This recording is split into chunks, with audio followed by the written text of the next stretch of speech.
Senator from Ohio is recognized. Well, first, I just got to hear the story of Jim Schmidt of Alaska. What an amazing American hero. And I thank Senator from Alaska, Senator Sullivan, for sharing that with all of us. I'm here on the floor tonight to talk about the growing epidemic of drug addiction and the issue that's occurring in my home state of Ohio and really all the states represented here in this chamber, and how we need to redouble our efforts. And it's a heartbreaking story because we were making so much progress prior to the COVID-19 pandemic, but now underneath the pandemic we have this epidemic that's growing. But before I get into that, I must talk first about what's going on this evening in the U.S. House of Representatives. Almost 3 months ago, beginning of August, we passed in this chamber bipartisan legislation to finally address our infrastructure shortfalls in this country. Presidents of both parties had been proposing it for many years. Congress had talked about it a lot, but we'd never been able to figure out a way forward.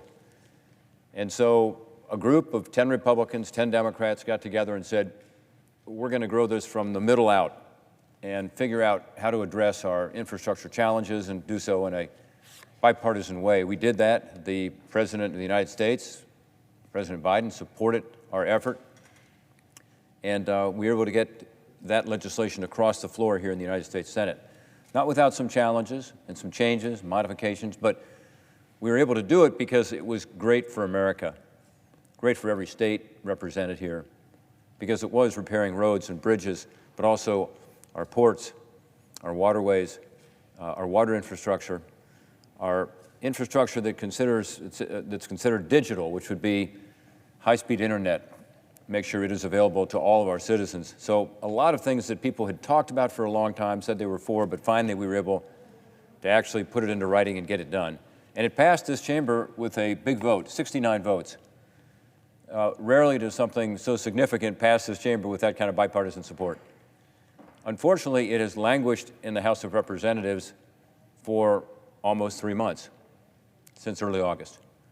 And the reason it has languished over there isn't because it doesn't have the votes.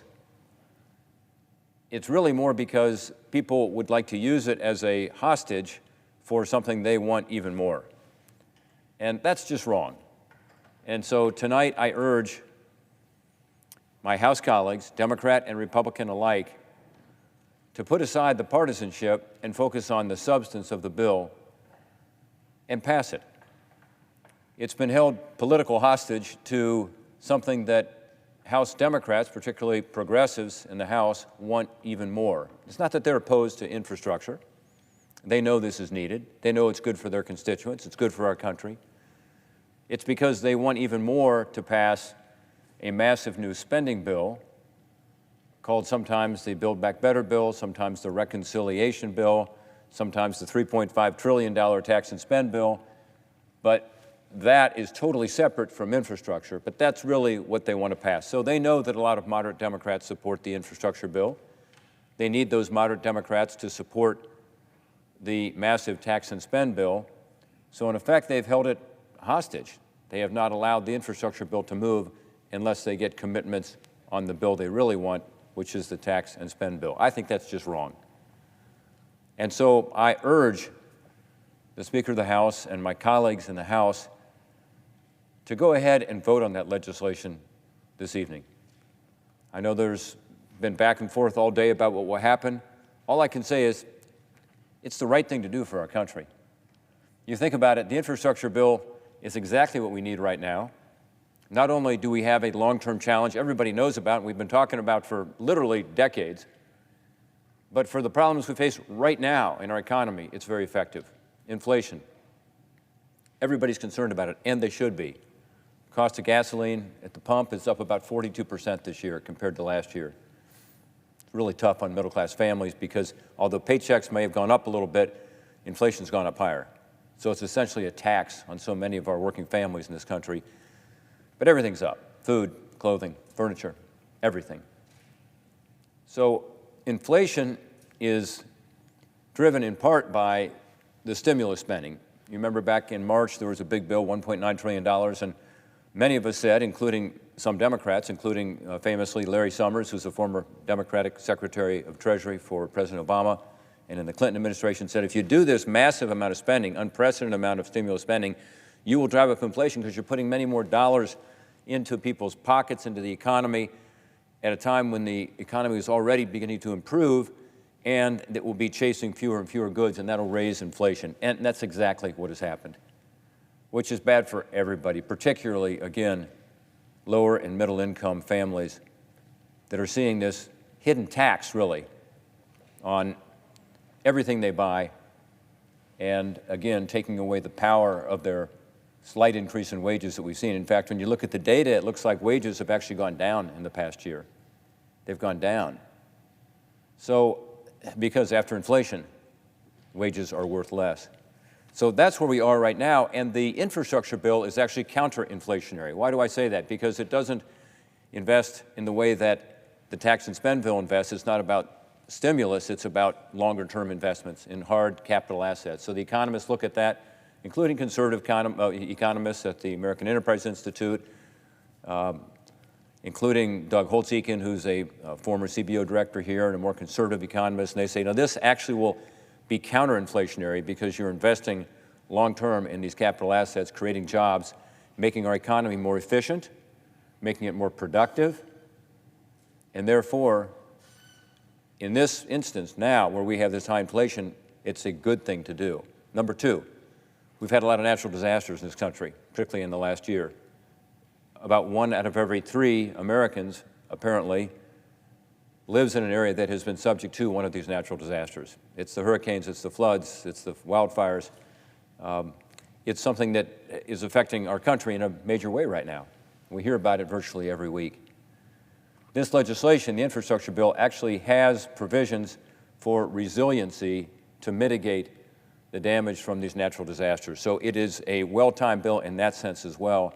There's an historic commitment to ensuring that we're not just talking about climate change and natural disasters, but actually putting in place things that will protect communities from these natural disasters, whether it's forest fires, whether it's hurricanes, whether it's tornadoes, or other natural disasters. That's in this legislation, the infrastructure bill.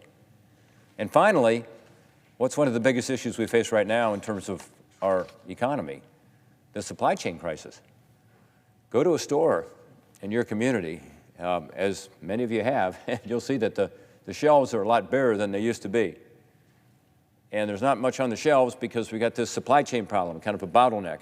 Well, this legislation helps in that regard because it provides funding for infrastructure, including our ports of entry, our land ports, but also our seaports that are now in a situation where they are jammed with more and more container ships, and yet they can't process them quickly enough. So what the experts tell me is that the $2 billion in the infrastructure bill will help to improve those facilities, improve their operation, improve the intermodal connections, in other words, the truck connections, the train connections to our ports, and help move along this supply chain issue that we're currently facing. The legislation helps with regard to freight rail. It helps with regard to our waterways, which carry a lot of freight in our country. So it's something that would be helpful in all 3 of these areas: inflation, natural disasters, and also our supply chain issues. At the same time, again, it's just needed because our infrastructure has fallen behind, particularly fallen behind other countries. And therefore, making our economy more efficient, more productive is a good thing. Again, that's why it got 69 votes here in the United States Senate, and why we need to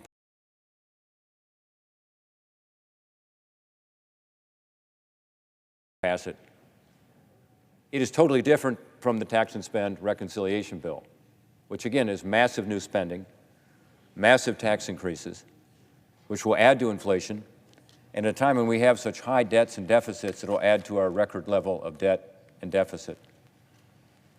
Its large tax increases will hurt our economy at a time when we cannot afford it. We just got the numbers in from the economic growth in the last quarter. They just came in today, 0.5% growth. Very disappointing. Well below expectations. So we know economic growth is slowing. We know inflation is rising.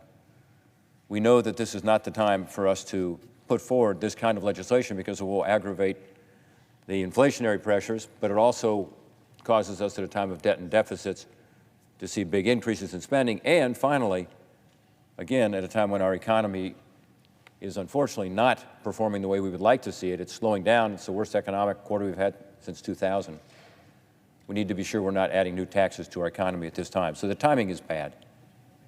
By the way, the infrastructure bill has no new tax increases. The infrastructure bill is not about immediate spending. It's about long-term spending over 5, 10, 15 years for capital assets. Again, counter-inflationary. So they are very different proposals, aren't they?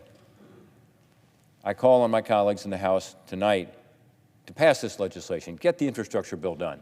Don't hold it hostage to something else. That's not how we operate. Do the right thing for your constituents and for our country.